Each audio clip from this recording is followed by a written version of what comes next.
Salve, salve, rapaziadinha, tudo certo? Vamos lá então fazer a nossa videoaula de revisão, tá? Eu vou começar revisando com vocês algumas coisas relacionadas ao Holocausto, né? Ao nazismo e à Segunda Guerra Mundial, tá? Depois a gente vai para os temas de Brasil, que eu também vou cobrar de vocês na avaliação. Começando pelo Holocausto, né? É importante que a gente lembre que o Holocausto judeu, ele tem um aspecto que está presente desde o século XIX, que a gente relaciona inclusive com o imperialismo. Né? E nesse aspecto, o Holocausto ele não deixa de ser um aprofundamento daquele entendimento de um certo determinismo biológico, no qual existem raças superiores às outras, né? O que acontece é que o nazismo ele leva aquilo a um grau elevado, né?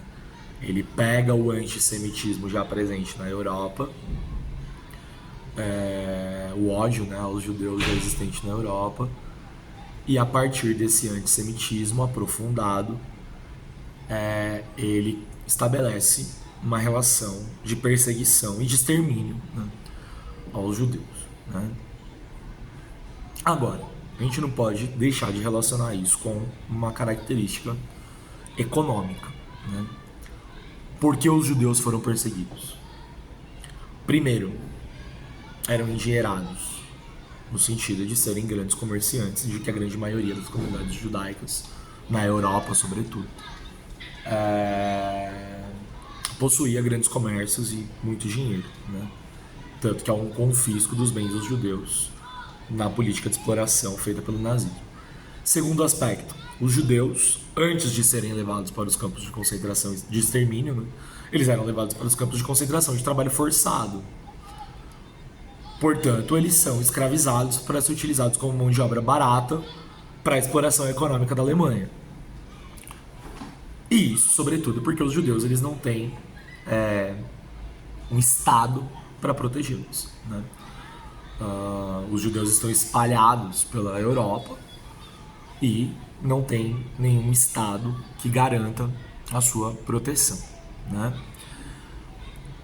Como que a perseguição acontece? Porque a gente falou muito sobre os campos de trabalho forçado e os campos de extermínio. Né? Mas é importante que vocês percebam que a perseguição aos judeus ela vai escalonando, ela vai aumentando, né, de tempos em tempos. O primeiro movimento é de identificação.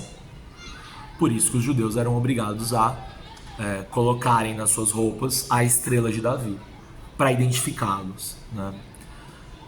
Depois dessa identificação, existe o controle. Por isso que são criados os guetos, né, como o gueto de Varsóvia, o mais conhecido deles. Você identifica, você controla, joga num espaço para ser mais fácil de dominar, e aí, posteriormente, é que isso acaba resultando, né, nas políticas de extermínio. Os guetos, por exemplo, eles funcionavam, né, de modo a desumanizar os judeus, controlá-los, racionar aquilo que chegava até eles, comida, por exemplo. E tudo isso, né, tá atrelado diretamente a essa política de desumanização, de perseguição e de controle estabelecido pelo Holocausto judeu. Avançando um pouquinho na Segunda Guerra Mundial, a gente pode falar sobre a importância que a Batalha de Stalingrado teve, né, para a Segunda Guerra Mundial. A Batalha de Stalingrado, vocês devem lembrar, ela foi uma batalha que teve uma importância simbólica gigantesca e também ela teve uma importância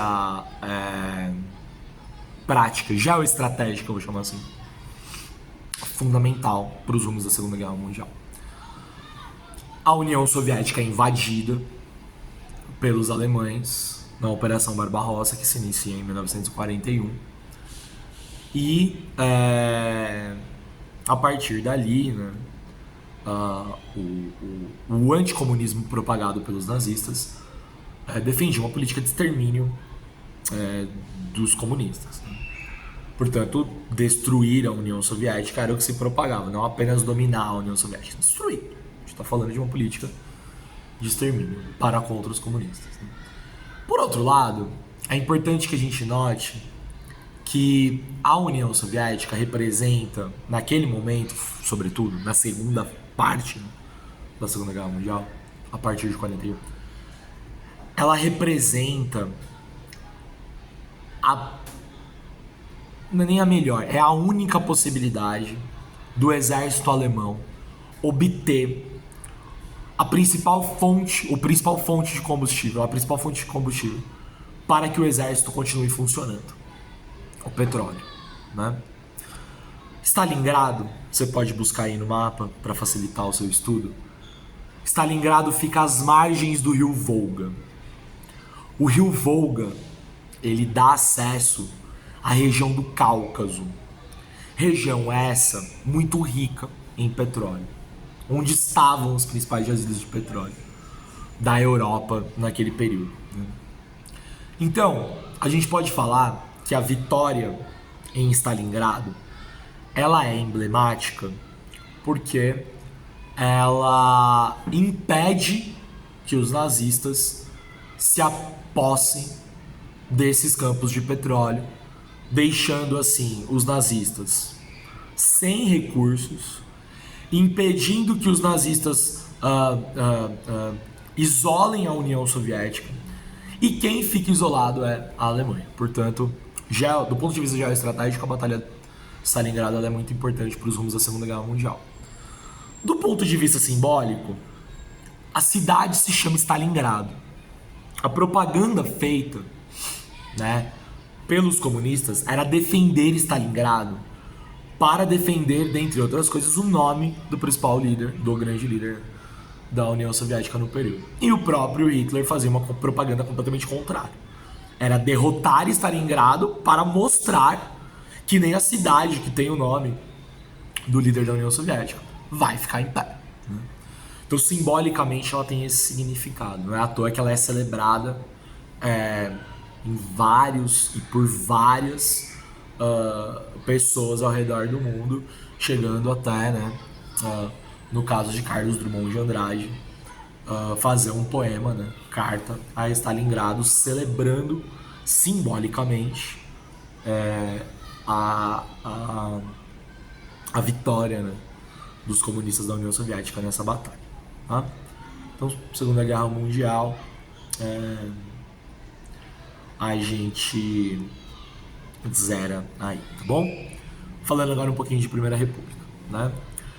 A Primeira República, ela tem, né, como nós bem sabemos, uma prática política que ficou conhecida, né, como clientelismo e coronelismo, né? A gente sabe que a Primeira República no Brasil, ela é uma república das elites, né? Ela é feita pelas elites para as elites se perpetuarem no poder e dominarem do ponto de vista político-econômico o Brasil, excluindo assim as classes subalternas, né? Esse processo de controle e de exclusão, ele se dá a partir da própria estrutura política que a Constituição de 1891 vai trazer para o Brasil. Com o federalismo, com a política dos governadores, né? Aquela relação política num toma lá da cá, em que, em troca de apoio econômico, sobretudo, por parte do presidente, os governadores iriam apoiar o presidente da República em todas as suas medidas. Tudo isso porque a chave da eleição está nas mãos dos governadores, dos prefeitos, está nas mãos daqueles que têm contato com a população. Por quê? Porque o sistema ele é viciado.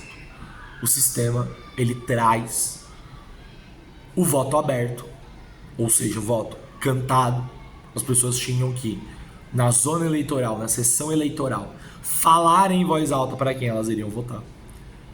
E isso estabelece uma possibilidade de controle. Seja ele um controle por meio de trocas, você se torna um cliente, você eleitor se torna um cliente. Trocas, né, no sentido de vote em tal candidato em troca de um cargo, em troca de um medicamento, em troca de um favor, né, o clientelismo, que acontece mais nas áreas urbanas, né, porque as áreas urbanas elas são mais ricas, né, elas têm mais possibilidade de denúncia. E o coronelismo, que está completamente ligado ao poder que os grandes fazendeiros locais dos interiores do Brasil começam a ter, principalmente a partir do século XIX, quando eles se tornam coronéis, né? Ganhando uma arma, ganhando poder militar, ganhando a legitimidade para usar a força. Portanto, o coronelismo ele acontece exclusivamente nas zonas rurais. E ele é uma prática de coação violenta. O coronelismo faz com que as pessoas que estão ao redor deste grande fazendeiro coronel que possui o poder militar vote naquele que o coronel obrigar.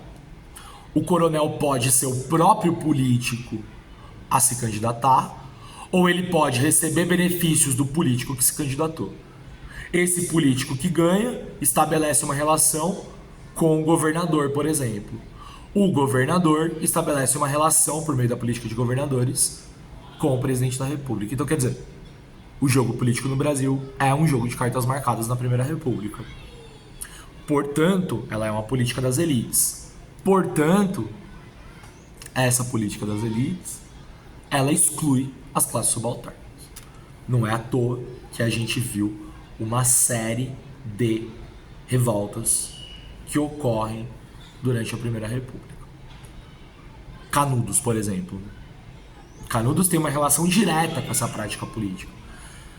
Canudos representam toda uma população excluída economicamente, socialmente, politicamente do Brasil, que vai encontrar em uma comunidade coletivista uma possibilidade de permanecer, de sobreviver, escapando da estrutura de dominação. Então, Canudos existe justamente porque a política brasileira exclui uma parcela da população. Canudos, como a gente sabe, de violento, tem só a repressão que o próprio governo faz para com as populações de Canudos, porque o próprio governo via como uma afronta, né, uma sociedade se organizar à revelia do governo, fora do controle do governo. Agora, uma outra revolta, um outro movimento que também revela pra gente toda esta exclusão que a Primeira República causa é o cangaço. E o cangaço, ele tem outras características, né? O cangaço sim é um movimento muito violento, é um conjunto de revoltas muito violentas, né? Chegando ao ponto de autores como Eric Hobsbawm conceituar o cangaço como uma expressão do banditismo social, né? São bandidos que não têm uma ideologia por trás, não queriam a transformação sequer para a sua própria classe, para os seus. Eles reagem de maneira violenta com práticas de banditismo, com roubos, assassinatos, estupros, extremamente violento, diante de uma situação, de um contexto social de exclusão e de violência que eles são colocados, né? Os cangaceiros, na sua grande maioria, eram os jagunços desses coronéis, né, que cumpriam as ordens de serem violentos para controlar a população. Então, uma reação, tá claro? Bom, isso acontece muito mais, né, nas zonas, nas zonas rurais, né? Essas duas revoltas aí que eu citei. E aí a gente também tem a revolta da vacina, que é, sem sombra de dúvidas, das mais importantes do período, né? A revolta da vacina, ela também revela pra gente uma reação da população excluída pela Primeira República. Mas essa exclusão, ela vai ser intensificada, né, por um processo que a Primeira República traz de modernização excludente. A revolta da vacina nada mais é do que a reação de uma população pobre do Rio de Janeiro que viu seus cortiços invadidos, destruídos, a sua possibilidade de moradia completamente jogada de lado. Por que que o governo faz isso? Porque os cortiços eram vistos como lugares sujos, feios e propagadores de doenças. E o Rio de Janeiro, nesse período, ele é feio e insalubre. Vai se demolir os cortiços para resolver essa situação. Porém, moderniza-se o Rio de Janeiro fica lindo. O Rio de Janeiro continua lindo. Mas, aquele abraço, né, para continuar na música, a população pobre. A população pobre do Rio de Janeiro, vítima dessa modernização, excluída do seu direito de morar, começa a ocupar as favelas, começa a ir para os subúrbios, enfim, se ferra por conta dessa modernização. E quando o governo continua essa política de resolver os problemas das doenças do Rio de Janeiro, implementando ali uma campanha de vacinação obrigatória, a população vai reagir de maneira violenta contra a vacinação obrigatória. Então, quer dizer, diante desse processo de exclusão, a população do Rio de Janeiro, ela vai reagir ao Estado, porque a relação que o Estado estabelece com essa população pobre é uma relação autoritária. Então, quando a vacina chega sem explicação, aplicada pelo Exército, de maneira violenta, feita pelo Estado, que tirou a moradia dessas camadas pobres, eles não vão querer ser vacinados. Certo? Então a videoaula ficou um pouco maior, mas a gente conseguiu aí passar por todos os pontos que eu tinha para revisar com vocês. Boa avaliação, arrasem, tamo junto, é tudo nosso, nada deles. E se vocês me permitem, campeão! Vamos, São Paulo!